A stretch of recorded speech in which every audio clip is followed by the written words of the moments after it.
आज के इस वीडियो में दोस्तों मैं कुछ ऐसा करने जा रहा हूं जो आज से पहले किसी यूट्यूबर ने शायद नहीं किया है। किसानों में पैसे बांट दो, औरतों को पैसे बांट दो, बेरोजगारों को, छात्रों को पैसे दे दो। क्या हो रहा है ये सब? हो ये रहा है कि अमीर सेठ और नेता लोग पैसा कूट रहे हैं, गरीब लोग अपनी गरीबी झेल रहे हैं और गरीबी से जूझने के लिए गरीब लोगों पर पैसे फेंके जा रहे हैं, जिसका बोझ मिडिल क्लास उठा रही है।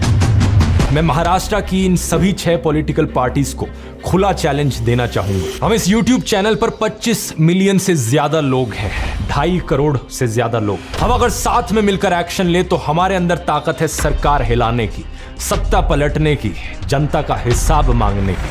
दोस्तों, महाराष्ट्र चुनाव से पहले महाराष्ट्र के लिए ध्रुव राठी ने एक वीडियो बना दिया है कि आज के जो नेता लोग हैं जो किस तरह से राजनीति करते हैं। इधर पैसा बांट दो, औरतों को पैसा बांट दो, बेरोजगारों को पैसा बांट दो। दोस्तों, इस पर एक वीडियो बनाया है, किस तरह से उन्होंने चैलेंज भी कर दिया है एक यूट्यूबर होने के नाते।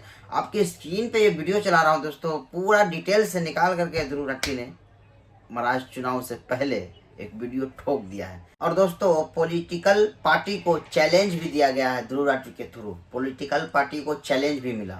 नमस्कार दोस्तों, आप सभी से, खासकर महाराष्ट्र के लोगों से मेरी एक अपील है कि फिल्में देखिए, हिंदी फिल्में, मलयालम फिल्में या मराठी फिल्में देखिए। बहुत सारी बढ़िया मराठी फिल्में हैं जैसे कि सैराट, नटरंग, जोगवा, मातीमाय, श्वास। और फिल्में नहीं देखनी तो अमृता फडणवीस का गाना सुन लीजिए। ओ लाल मेरी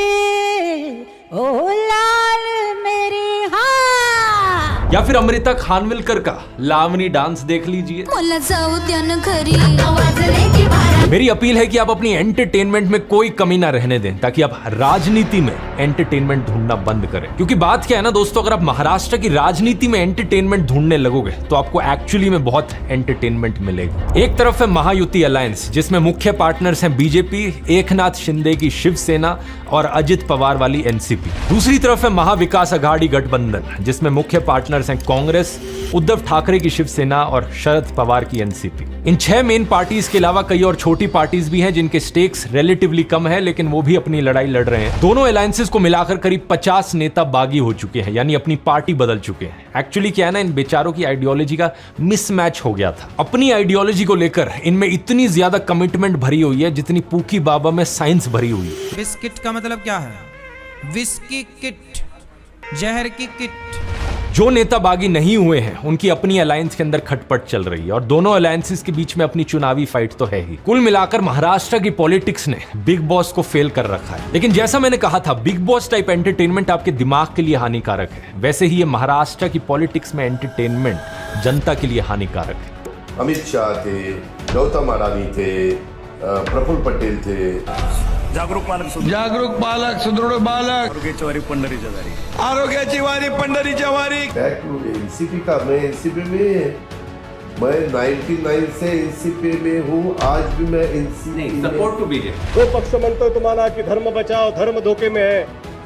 खरं म्हणजे ते धर्माला प्रार्थना करतायत की आमचा पक्ष धोक्यात आहे, तुम्ही आम्हाला वाचवा। इस राजनीतिक सियासी सर्कस का असर ये हुआ है कि जनता के जरूरी मुद्दे गए भाड़ में। जनता के जरूरी मुद्दों को लेकर कोई फैक्ट्स, फिगर्स, कोई डिटेल्ड रिपोर्ट्स कुछ भी मीडिया में नहीं दिखाई जा रही हैं। अलग अलग पार्टियों के मैनिफेस्टो में जो वादे हैं उनकी फीजिबिलिटी एनालिसिस की बात कोई नहीं कर रहा है। क्या ये वादे सही में पूरे किए जा सकते हैं या फिर ये सिर्फ चुनावी मौसम के जुमले हैं? क्या इन वादों को अचीव करने का कोई सॉलिड प्लान किसी पार्टी के पास है? इसलिए कह रहा हूं कि एंटरटेनमेंट के लिए फिल्में, वेब सीरीज, नाच गाना देख लो, लेकिन राजनीति में मसाला मत ढूंढो। नेता आपस में लड़ रहे हैं, उन्हें लड़ने दो, लड़ने दो, मरने दो, कटने दो। आप अपने मुद्दों को ढूंढो कि रोजगार मिलेगा या नहीं, किसी कंपनी से चंदा लेकर उनकी खराब दवाई तो पास नहीं करा दी जाएगी, औरतों के लिए सुरक्षा होगी या नहीं, किसी अमीर बाप का बेटा अपनी पोर्शे की गाड़ी किसी के ऊपर चढ़ा देगा तो उन्हें जस्टिस मिलेगा या नहीं, महंगाई पर लगाम कसी जाएगी या नहीं, किसानों के जीवन में हरियाली आएगी या नहीं।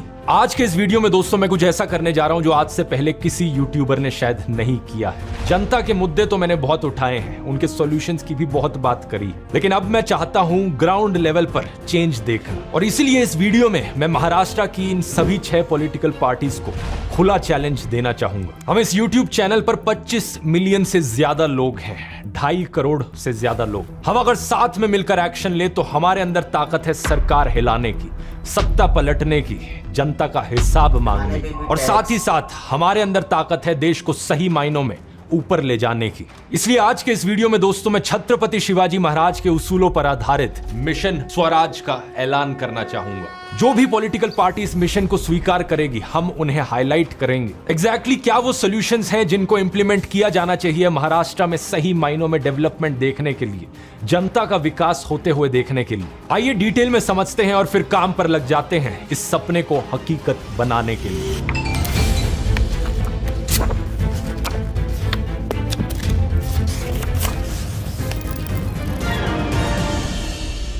महाविकास अघाड़ी अलायंस ने दोस्तों अपनी कुछ गारंटीज रिलीज करी है।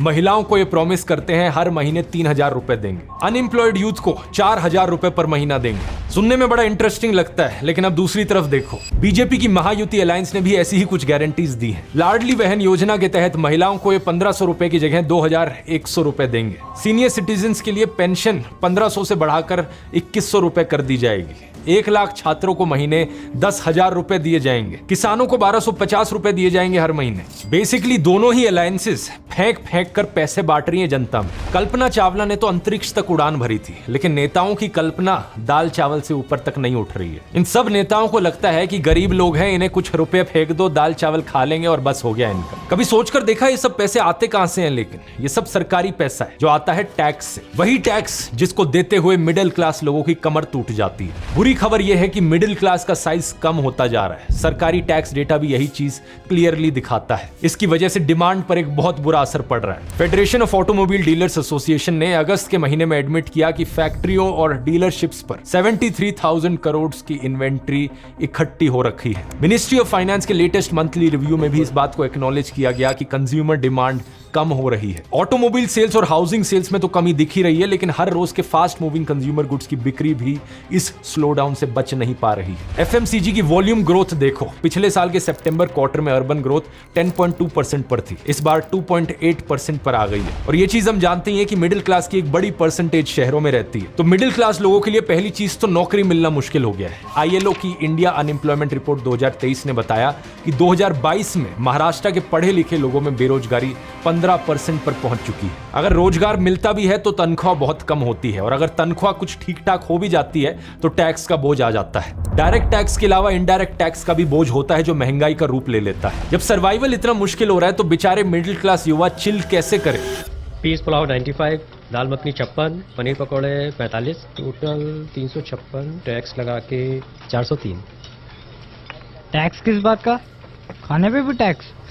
अच्छा, बात यह भी है कि टैक्स देने में कोई दिक्कत नहीं है, लेकिन उस टैक्स के बदले मिल क्या रहा है मिडिल क्लास लोगों को? सरकारी स्कूलों में अपने बच्चे को लोग पढ़ा नहीं सकते क्योंकि वहां कोई क्वालिटी एजुकेशन नहीं है। प्राइवेट स्कूलों में फीस बढ़ती जा रही है। हिंदुस्तान टाइम्स की इस रिपोर्ट को देखिए, मुंबई के दादर इलाके में एक स्कूल ने पहली क्लास में एडमिशन के लिए 86,000 रुपयों की डिमांड करी। पेरेंट्स ने स्कूल में फीस हाइक के बारे में सवाल किया तो स्कूल मैनेजमेंट ने 2 टूक जवाब देते हुए कहा कि या तो फीस भरो या सरकारी स्कूल में ले जाओ। बोरीवली के एक स्कूल में तीसरी क्लास की फीस 1,35,000 रुपए बताई गई। कहा जाता है कि कैपिटलिज्म में कंज्यूमर्स को चॉइस मिलती है, लेकिन यहाँ मिडिल क्लास पेरेंट्स के पास क्या चॉइस है? इस वाले प्राइवेट स्कूल द्वारा लुटना पसंद करोगे या दूसरे वाले प्राइवेट स्कूल द्वारा लुटना पसंद करोगे? अगर बहुत सारे सरकारी स्कूल हो जहां पर अच्छा इंफ्रास्ट्रक्चर हो और क्वालिटी एजुकेशन दी जाए तो इन प्राइवेट स्कूलों की हालत बुरी हो जाएगी। कंपटीशन के चलते इन्हें अपनी फीस कम करनी पड़ेगी, लेकिन सरकारी स्कूलों में क्वालिटी एजुकेशन है ही नहीं। मिडिल क्लास माँ बाप को अपने बच्चे के भविष्य की चिंता है और इसलिए वे अपना पेट काट कर उसे प्राइवेट स्कूल भेज रहे हैं। ये ब्लैकमेल नहीं तो और क्या है? पब्लिक ट्रांसपोर्ट की बात करी जाए तो मुंबई लोकल में हो रही ओवरक्राउडिंग के ये भयानक नजारे देखने को मिलते हैं, लेकिन इसे स्पिरिट ऑफ मुंबई कहकर पल्ला झाड़ लिया जाता है। इस साल अगस्त के महीने में सेंट्रल रेलवे और वेस्टर्न रेलवे ने बॉम्बे हाई कोर्ट में एफिडेविट जमा किया, जिसमें बताया गया कि पिछले 20 सालों में मुंबई की इन सबअर्बन ट्रेन से गिरकर 51,800 लोगों की मौत हो चुकी है। एवरेज निकाली जाए तो हर साल 2,500 से ज्यादा लोग मुंबई की इन लोकल ट्रेनों से गिरकर मर गए। इंसानों को कीड़े मकोड़े बनाकर रख दिया है। बीएमसी के चीफ ने बॉम्बे हाईकोर्ट को कहा कि इस साल बारिश कुछ ज्यादा हो गई, इसलिए सड़क पर ज्यादा गड्ढे हो गए। बल्कि सच्चाई यह है कि बारिश की वजह से गड्ढे नहीं होते, बल्कि सही ड्रेनेज ना होने की वजह से गड्ढे होते हैं। सरकारों को सही से सड़क बनानी कब आएंगी जहां पर प्रॉपर ड्रेनेज हो, फुटपाथ हो, साइड वॉक हो? 2 साल पहले महाराष्ट्र के चीफ मिनिस्टर एकनाथ शिंदे ने अनाउंस किया था कि मुंबई की सड़कों को पॉट होल फ्री कर देंगे, लेकिन 16 महीने में टारगेट की केवल 9% सड़कों को कंक्रीट किया जा सका। Doctor Shankar Rao Chavan government medical college and hospital में पिछले साल केवल 72 घंटे के अंदर 31 मौतें हो गई, जिनमें 16 बच्चे थे। देखा गया कि इस हॉस्पिटल के प्रेमिसेस में सुअर घूम रहे थे। Pigs roamed as relatives of patients went about their chores, some brushing their teeth, some washing utensils. कोई हाइजीन और सफाई नहीं थी। उससे एक हफ्ते पहले छत्रपति शिवाजी महाराज अस्पताल में 24 घंटे के अंदर 18 पेशेंट्स की मौत हो गई थी। बॉम्बे हाईकोर्ट ने महाराष्ट्र के हॉस्पिटल्स की कंडीशंस को अनएक्सेप्टेबल कहा था और सरकार को कड़ी चेतावनी इशू की थी। महाराष्ट्र के गरीब लोगों के पास इन हॉस्पिटल्स के अलावा कोई ऑप्शन ही नहीं है, लेकिन मिडिल क्लास लोग वो इन सरकारी हॉस्पिटल्स में अपने बच्चों को भेजने से डरते हैं, प्राइवेट हॉस्पिटल्स में भेजते हैं और वहां पर लुटते हैं महंगी फीस देखकर। अब चलो, अपनी छाती पर मुक्का मारकर सब सहन कर लिया मिडिल क्लास ने, प्राइवेट स्कूल और प्राइवेट अस्पताल ही सही, लेकिन प्राइवेट हवा कहां से लाओगे? फ्रंट लाइन में छपी हुई इस खबर को देखिए। दिसंबर 2020 में आईसीएमआर की रिपोर्ट रिलीज हुई। पता चला कि देश में उत्तर प्रदेश के बाद महाराष्ट्र दूसरे नंबर पर है एयर पोल्यूशन से होने वाली डेथ्स की लिस्ट में। 2019 में महाराष्ट्र में 1,39,118 लोगों ने प्रदूषित हवा की वजह से अपनी जान गंवा दी। और ये प्रदूषण सिर्फ शहरों में नहीं है, बल्कि रूरल और सेमी रूरल इलाकों में भी गार्बेज का कोई प्रॉपर वेस्ट मैनेजमेंट नहीं है। कूड़ा ओपनली सड़कों पर फेंक दिया जाता है, फिर गार्बेज डंप पर आग लगा दी जाती है और ये एयर पोल्यूशन का एक मेजर कंट्रीब्यूटर है। मई 2022 की इस खबर को देखिए। वर्ल्ड बैंक ग्रुप ने एक पेपर पब्लिश किया था, air pollution and poverty, PM 2.5 exposure in 211 countries and territories. इसमें बताया गया कि महाराष्ट्र के 97.6% लोग ऐसी हवा में सांस ले रहे हैं जो सेफ लेवल के बियॉन्ड प्रदूषित है। सोचिए कि आपके घर के बच्चों की लंग्स पर, उनकी सेहत पर इसका कितना खतरनाक असर पड़ता होगा। कितनी इलेक्शन रैलीज में आपने इन मुद्दों का जिक्र होते हुए सुना है। आम आदमी पार्टी के नेता राघव चड्ढा ने सही कहा था, We in India today pay taxes like England to get services like Somalia. कुल मिलाकर हो ये रहा है कि अमीर सेठ और नेता लोग पैसा कूट रहे हैं, गरीब लोग अपनी गरीबी झेल रहे हैं और गरीबी से जूझने के लिए गरीब लोगों पर पैसे फेंके जा रहे हैं, जिसका बोझ मिडिल क्लास उठा रही है। किसानों में पैसे बांट दो, औरतों को पैसे बांट दो, बेरोजगारों को, छात्रों को पैसे दे दो। क्या हो रहा है ये सब? शायद आप मेरे मुंह से ये आर्ग्यूमेंट सुनकर हैरान हो रहे हो कि मैंने तो हमेशा किसानों के मुद्दे उठाए हैं, भगत सिंह के विचारों को फैलाया है, गरीबों के हक की बात करी है, बेरोजगारों का दर्द समझते हुए डिटेल्ड वीडियो बनाए हैं, तो फिर आज मैं ये सब ऐसा क्यों कह रहा हूं? देखिए दोस्तों, बात यहां पर फाइनल डिटेल्स की है, मामले की बारीकियों को समझिए। मैंने फ्रीबीज पर एक पूरा अलग से वीडियो बनाया था, अगर आपको याद हो तो, जिसमें मैंने बताया था कि अगर लोगों को बेसिक एमिनिटीज फ्री में मिले, जैसे कि बिजली की कुछ फ्री यूनिट, या फिर फ्री का पानी एक सर्टेन लेवल तक, या फिर free education, free health care, या फ्री बस यात्रा, तो लोग कुछ काम करने के लिए केपेबल हो पाते हैं, समाज और देश में अपना कंट्रीब्यूशन देने के लायक बन पाते हैं। किसी बच्चे को हम ये नहीं कह सकते कि तू गरीब घर में पैदा हुआ है, तेरी बुरी किस्मत है, हम क्या करें इसमें। राष्ट्रवाद का यही मतलब है कि हम एक राष्ट्र हैं, एक लोग हैं, सभी पर एक दूसरे की जिम्मेवारी है और हर एक बच्चा देश का भविष्य है। इसलिए अगर ये बेसिक एमिनिटीज फ्री में दी जाएं तो ये एक अच्छी बात है, ताकि सभी बच्चों के लिए एक स्टार्टिंग लाइन हो सके। अब बात जहां पैसे देने की आती है, उसका भी एक जस्टिफिकेशन हो सकता है। जैसे कि अगर कोई देश रिसेशन में चला गया, कोई एक्स्ट्राऑर्डिनरी सिचुएशन चल रही है, लोगों के पास कुछ खरीदने के लिए पैसे नहीं है, इसकी वजह से डिमांड नहीं आ रही, डिमांड ना होने की वजह से फैक्ट्रियां काम नहीं कर रही और इस वजह से बेरोजगारी है, और बेरोजगारी की वजह से लोगों के पास पैसे नहीं है। ये एक डेडलॉक वाली सिचुएशन हो जाती है और इस डेडलॉक को तोड़ने के लिए लोगों को पैसे दिए जा सकते हैं। इकोनॉमिस्ट ने जनता में इस पैसे बांटने की स्ट्रैटेजी को हेलीकॉप्टर ड्रॉप का नाम दिया है और यह आइडिया पहली बार इकोनॉमिस्ट मिल्टन फ्रीडमैन ने 1969 में दिया था। अपने कांग्रेस नेता राहुल गांधी के कुछ पुराने भाषणों में इसका जिक्र सुना होगा। इस तरह डिमांड को स्टिमुलेट करने की कोशिश की जाती है, लोग इस पैसे से कुछ खरीदेंगे, डिमांड आएगी, प्रोडक्शन बढ़ेगी, रोजगार मिलेगा और इस तरह से एक ठप हुई इकोनॉमी को फोर्स्ड किक स्टार्ट दिया जा सकेगा। इकोनॉमिस्ट एडवर्ड मिगेल की 2019 की एक रीसेंट स्टडी ने भी इस फिनोमेना पर मुहर लगाई थी। तो यहां तक बात समझ में आती है, लेकिन अब इमेजिन कीजिए पैसे बांटने को एक कंटिन्यूस चीज बना दिया जाए। ओ सॉरी, इमेजिन करने की जरूरत नहीं, किसी भी इलेक्शन का नजारा देख लीजिए, ये रुपये बांटना एक कंटिन्यूस चीज बन गई है, किसी बड़ी स्ट्रैटेजी का हिस्सा नहीं है ये। इसके सिर्फ दो मकसद है, पहला ये कि इससे वोट मिलेंगे और दूसरा ये कि स्लेवरी को कंटिन्यू रखना संभव हो पाएगा। कहने को तो हमारा देश 1947 में आजाद हो गया था, 1950 में हमारा संविधान भी लागू हो गया था, जिसके प्रियम्बल में आजादी एक कोर वैल्यू है। लेकिन क्या सिर्फ ऐसा कह देने से और लिख देने से आजादी आ जाती है? पूरे साल किसान खेत में अपनी हड्डियां गलाए और फिर भी गुजारे लायक ना कमा पाए, क्या ये आजादी है या स्लेवरी है? इस टाइप की स्लेवरी की बात मैंने पिछले कई वीडियोस में करी है। महाराष्ट्र के 6 अमीर डिस्ट्रिक्ट्स मुंबई, ठाणे, पुणे, रायगढ़, सिंधुदुर्ग और कोल्हापुर सभी वेस्टर्न महाराष्ट्र में, और महाराष्ट्र के सबसे 7 गरीब डिस्ट्रिक्ट्स वाशिम, गढ़चिरोली, नंदुरबार, बुलढाणा, हिंगोली, यवतमाल, अमरावती, एक को छोड़कर सभी ईस्टर्न महाराष्ट्र में। पिछले महीने की रिपोर्ट देखिए, फाइनेंशियल ईयर 2024-25 के प्रोजेक्टेड ओवरऑल स्टेट जीडीपी के मामले में महाराष्ट्र सबसे अमीर स्टेट है देश की। अगर पॉपुलेशन को हिसाब में भी लिया जाए तब भी net state domestic product per capita में 2022-23 में महाराष्ट्र की 12वीं रैंक थी। यह भी अच्छी खासी रैंक है, तभी महाराष्ट्र को एक प्रॉस्परस स्टेट की तरह देखा जाता है। लेकिन अब खेल देखिए, इकोनॉमिस्ट सुरजीत भल्ला ने रिसेंटली ईपीडब्ल्यू में पेपर पब्लिश किया जिसमें दिखाया गया कि इसी महाराष्ट्र में ग्रामीण गरीबी पूरे देश की एवरेज से भी ज्यादा है। दिसंबर 2023 में पब्लिश हुआ एनसीआरबी का डेटा देखिए, 2022 में खेती से जुड़े हुए 11,290 लोगों की आत्महत्या से मृत्यु हुई। नंबर 1 पर कौन सा स्टेट? महाराष्ट्र। देश में जितने भी फार्मिंग रिलेटेड आत्महत्या के केसेस होते हैं उसके 38% सिर्फ इस एक स्टेट में है। दूसरे नंबर पर कर्नाटका है, यह भी एक प्रॉस्परस स्टेट है, नेट एसडीपी पर कैपिटा में 7वीं रैंक पर है। तो सवाल ये उठता है कि इन समृद्ध राज्यों में किसान अपनी जान लेने के लिए क्यों मजबूर हो जाता है। इस ग्राफ में देखिए महाराष्ट्र और कर्नाटका का बार दूसरी स्टेट्स के मुकाबले में कितना ऊपर है। यकीन मानिए कि ये एक संयोग नहीं प्रयोग है। इंडियन पिक्सेल्स द्वारा दिसंबर 2022 में बनाया गया महाराष्ट्र का ये नक्शा देखिए। ये चिल्ला चिल्ला कर महाराष्ट्र में इनइक्वालिटी की कहानी कहता है, लेकिन नेताओं को कुछ सुनाई देता ही नहीं। इस नक्शे में जो डिस्ट्रिक्ट्स हरे दिख रहे हैं वो अमीर हैं और जो रेड या ऑरेंज हैं वो गरीब हैं। ईस्टर्न साइड में सिर्फ एक नागपुर ग्रीन में दिख रहा है, उसके अलावा सभी डिस्ट्रिक्ट्स रेड, ऑरेंज, येलो। इनका annual GDP per capita 3 lakh से भी कम है। और वेस्टर्न साइड में सभी ग्रीन, सभी का 3 लाख से ज्यादा, मुंबई का तो 6 लाख से ज्यादा। जो ईस्टर्न महाराष्ट्र का इलाका है ये खेती का इलाका है, सूखा है, इसे विदर्भ कहा जाता है। इसी इनइक्वालिटी से तंग आकर यहाँ स्टेटहुड की भी डिमांड उठती रही। लेकिन इस बिना पर आप कितने अलग अलग स्टेट्स बनाएंगे? क्योंकि ये इनइक्वालिटी दोस्तों सिर्फ अमीर डिस्ट्रिक्ट्स और गरीब डिस्ट्रिक्ट्स के बीच नहीं है, बल्कि हर एक डिस्ट्रिक्ट के अंदर भी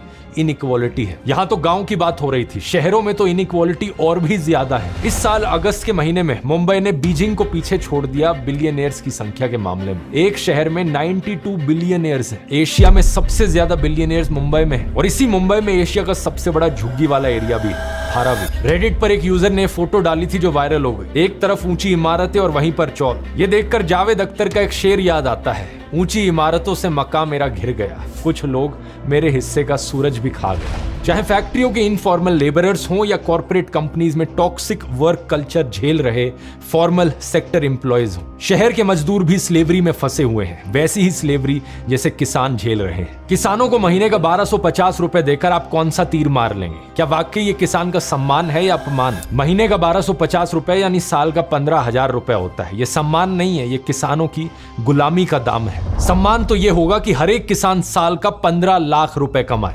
आखिरकार वो ऐसा काम भी करते हैं जो सबसे जरूरी है। महायुति अलायंस और महाविकास अघाड़ी अलायंस दोनों ने इन चुनावों में अपने वादों में कहा है कि ये किसानों का कर्ज माफ करेंगे। The BJP has promised waiving of loans for farmers and the MVA has also promised a loan waiver of up to 3 lakh rupees. ये जरूरी है ताकि स्लेवरी को कंटिन्यू किया जा सके। स्लेवरी को खत्म करने के लिए कोई चुनावी वादा दिखाई नहीं पड़ता। ऐसी कोई कोशिश नहीं दिखती कि किसान पर कर्ज ही ना चढ़े, उसकी सालाना इनकम 15 लाख तक पहुंचे। आप बोलोगे क्या मैं हवा में बातें कर रहा हूं, मैं खुद क्यों नहीं बता देता सोल्यूशन? ऑब्वियसली ये चीज संभव है, लोगों ने ऐसा किया भी है। द बेटर इंडिया में कई किसानों की सक्सेस स्टोरीज छपी हैं जो साल के 15 से 20 लाख रुपए कमा रहे हैं। उन्होंने नेचर को समझा है, खेती के विज्ञान को समझा है, सॉइल टेस्टिंग करवाते हैं, उस हिसाब से फसल लगाते हैं, नेचुरल फार्मिंग से अपनी कॉस्ट कम करते हैं, ड्रिप इरिगेशन, क्रॉप रोटेशन और मल्चिंग जैसी टेक्निक्स का इस्तेमाल करते हैं, मल्टी लेयर फार्मिंग करते हैं। सॉल्यूशन बड़ा सिंपल है, इन किसानों का मॉडल लेकर आपको पूरे महाराष्ट्र में अप्लाई करना है। ये कोई बड़ी चीज नहीं है। महाराष्ट्र में 44,728 विलेजेस हैं। सरकार फटाक से 9,000 एग्रीकल्चर असिस्टेंट्स को सरकारी नौकरी दे। हर एक एग्री असिस्टेंट के पास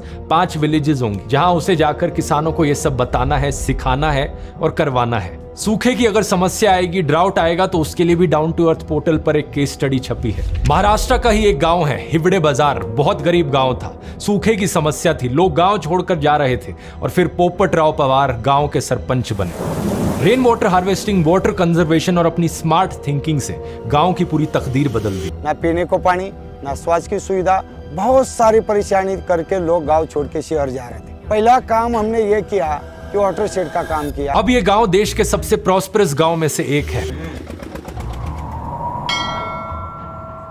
पोपट राव पवार को पद्मश्री से सम्मानित किया जा चुका है। तो सवाल ये कि क्या महाराष्ट्र के पॉलिटिशियंस इनके बारे में नहीं जानते, और अगर जानते हैं तो इनका मॉडल फटाफट पूरे महाराष्ट्र में क्यों नहीं अप्लाई किया जाता? कौन सी मुहूर्त निकालने का इंतजार है? ये तो बात हुई फसल उगाने की। फसल जब उग जाए तो उसे बेचने के लिए लोकल मंडी बनवा दीजिए, जहां वो सीधे कंज्यूमर से कनेक्ट हो सके। किसानों के कोऑपरेटिव बनवा दीजिए, फूड प्रोसेसिंग में उनकी मदद कर दीजिए। डॉक्टर रमन जेनेयुलू ने फार्मर्स का ऐसा ही एक ब्रांड बनाया है, सहज आहारम। महाराष्ट्र के नेता भी ऐसा कर क्यों नहीं देते? केवल किसानों के लिए ही नहीं, दूसरे जो आर्टिजन्स हैं, क्राफ्ट्समैन हैं, उनकी भी दुकानें जमाने में मदद की जाए। बेरोजगारी की जो समस्या है, ये बड़ी कंपनियों से दूर नहीं होने वाली है, क्योंकि कंपनियों का बिजनेस वॉल्यूम बढ़ता रहता है, लेकिन इकोनॉमीज ऑफ स्केल के चलते रोजगार में इजाफा नहीं होता है। बेरोजगारी की समस्या छोटे उद्योगों को प्रमोट करने से ही दूर होगी, स्मॉल एंड मीडियम बिजनेसेस जो लेबर इंटेंसिव होते हैं। और हैंडमेड गुड्स, कॉटेज इंडस्ट्रीज के चलते पोल्यूशन को भी कम किया जा सकता है। सरकार भी इससे रेवेन्यू कमा सकती है। अरे महाराष्ट्र के नेताओं, कम से कम इस तरह के झूठे वादे ही कर दो। फिलहाल तो चुनावी वादों का लेवल ही इतना नीचे हो रखा है। क्वालिटी एजुकेशन का भी कोई वादा दिख नहीं रहा। फ्री एजुकेशन नहीं चाहिए, फ्री क्वालिटी एजुकेशन चाहिए। और ये करना भी कोई बड़ी चीज नहीं है। पहली बात, कॉन्ट्रैक्ट पर टीचर भर्ती करने बंद करे जाए। 2 महीने पहले महाराष्ट्र के जिला परिषद स्कूलों के 1 लाख टीचर्स ने इसके खिलाफ प्रोटेस्ट किया था। इन टीचर्स ने बैनर पकड़ा हुआ था, लेट अस टीच, यानी पढ़ा लेने दो हमें। सरकारी टीचर्स को दुनिया भर के कामों में उलझा कर रखा जाता है, चाहे दिल्ली के टीचर्स हो या महाराष्ट्र के। बाकी सब कामों के लिए एडमिन असिस्टेंट्स रखिए नौकरी पर। परमानेंट टीचर्स की संख्या को डबल कीजिए। अपने education minister, secretary, school inspectors को नींद से जगाइए। केवल आपकी नियत पर कृपा अटकी हुई है। पुलिस का मामला भी यही है। कुल मिलाकर महाराष्ट्र पुलिस में करीबन 2,30,000 की फोर्स है। यूनाइटेड नेशंस के हिसाब से 1 लाख लोगों पर 222 पुलिस वाले होने चाहिए। महाराष्ट्र की पॉपुलेशन 2011 में करीब 11 करोड़ के आसपास थी। अब इसका एस्टिमेट करीब 13 करोड़ का है। और इस तरह महाराष्ट्र में 5,85,000 पुलिस वाले होने चाहिए, यानी जो अभी संख्या है उसका 2.5 टाइम्स होना चाहिए। इनकी अच्छे से ट्रेनिंग करवाई जानी चाहिए। इन्वेस्टिगेशन के लिए अलग टीम हो। टारगेट होना चाहिए कि महाराष्ट्र पूरी तरीके से क्राइम फ्री किया जा सके, और यहाँ जो जस्टिस मिलता है वो हर एक इंसान के लिए बराबर हो, चाहे वो कितना भी अमीर या कितना भी गरीब क्यों ना हो। इसी तरह सड़क, बस, ट्रेन, अस्पताल में सब अच्छा किया जाए। पूरे महाराष्ट्र में सफाई रखी जाए जैसे दूसरे देशों में होती है, और जिस वजह से इंडियंस दूसरे देशों से इतना प्रभावित होते हैं। वेस्ट मैनेजमेंट, कंपोस्टिंग करवाई जाए। मुंबई के बीचेस को साफ सुथरा किया जाए। इसके लिए भी नए स्टाफ की जरूरत पड़ेगी, उनको सैलरी देनी होगी। इसके लिए इंस्पिरेशन ली जा सकती है अफरोज शाह जैसे लोगों से, जिन्होंने सिंगल हैंडेडली मुंबई के बीचेस क्लीन करे हैं। इनके साथ 5 साल पहले मैंने एक वीडियो भी बनाया था, जिसमें आप देख सकते हैं कि एग्जैक्टली ये कैसे काम करते हैं और क्या चमत्कार इन्होंने किया था, जिसकी वजह से 2016 में इन्हें United Nations champion of the earth का अवार्ड मिला था। इसके अलावा सीख ली जा सकती है रवांडा जैसे देशों से। रवांडा अफ्रीका में एक देश है जो बहुत ही एक समय पर गंदगी भरा होता था, लेकिन आज अफ्रीका के सबसे साफ देशों में से एक है। इनकी सरकार ने मंथली कम्युनिटी क्लीनअप्स ऑर्गेनाइज कराए, क्योंकि साफ सफाई रखना हर एक नागरिक की रिस्पॉन्सिबिलिटी है। कि महीने में एक दिन होगा जब देश के सभी लोग बाहर सड़कों पर निकलेंगे और अपने आसपास साफ सफाई करेंगे। इसकी बात डिटेल में मैंने इस वीडियो में करी थी। तो इस तरीके से ओवरऑल मुद्दा देखा जाए दोस्तों, तो नए एग्रीकल्चर असिस्टेंट्स, नए टीचर्स, नए पुलिस कर्मियों,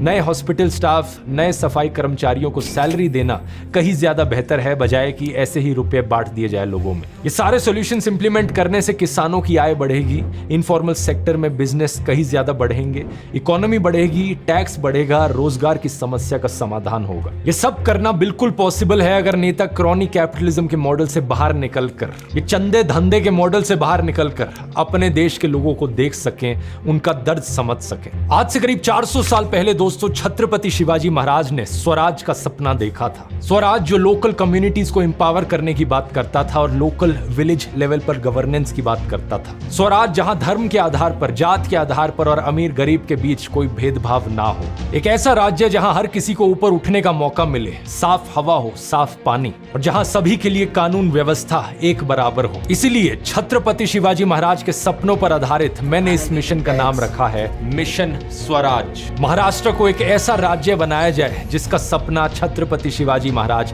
देखा करते थे। पहला, किसानों के लिए training, soil testing, laboratory, seed banks, local markets. दूसरा, रेन वाटर हार्वेस्टिंग। तीसरा, फ्री क्वालिटी एजुकेशन। चौथा, फ्री क्वालिटी हेल्थ केयर। पांचवा, सफाई और शुद्ध हवा पानी। छठा, क्राइम से मुक्ति, सेफ्टी, सिक्योरिटी। और सातवां, लोकल उद्योगों को प्रमोट करते हुए सभी सभी के लिए रोजगार। ये सब करने के लिए पॉलिटिकल विल चाहिए, और ये पॉलिटिकल विल नेताओं में तभी आएगी जब जनता इन मुद्दों के आधार पर उन्हें वोट करेगी। और जनता कौन है? हम लोग हैं जनता। 2.5 करोड़ से ज्यादा लोग अगर हम ठान ले कि इन मुद्दों के नाम पर हम इन पार्टीज को वोट करेंगे तो इन्हें हमारी सुननी पड़ेगी। पास्ट में मैंने जिस भी पार्टी के लिए जो भी कहा हो, अपनी ईगो साइड में रखकर भूल जाओ उसे। अब से इस वीडियो को देखकर इस मिशन स्वराज को पूरा करने का वादा जो भी नेता करेगा, मैं उस पार्टी या नेता को हाईलाइट करूंगा, पब्लिसाइज करूंगा, और हम 2.5 करोड़ लोग मिलकर इस आधार पर उन्हें कंडीशनली सपोर्ट करेंगे। ये सभी पार्टीज और नेताओं के लिए खुला ऑफर है। अगर हिम्मत है तो चैलेंज लीजिए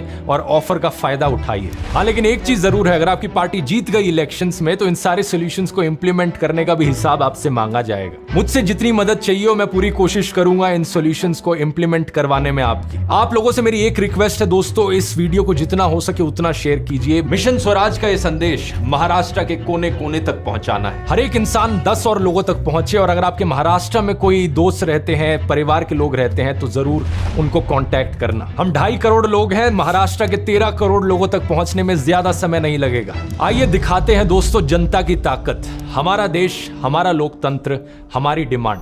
जय शिवाजी, जय हिंद। तो दोस्तों इस वीडियो में इन्होंने यही बताया कि मुद्दों पे वोट किया जाए, जो अभी देश में मुद्दा है, जो कमियां हैं उस पे वोट किया जाए, ना कि जाति या किसी दंगाई वाली बात पे या किसी जाति मजहब पे। जो मुद्दा है, अभी कमियां हैं, उस पे वोट करें। हम लोग चाहेंगे तो पूरा सरकार को हिला देंगे। सरकार हम लोग से बनती है, ना कि हम लोग उनसे, क्योंकि हम लोग सरकार को लाते हैं।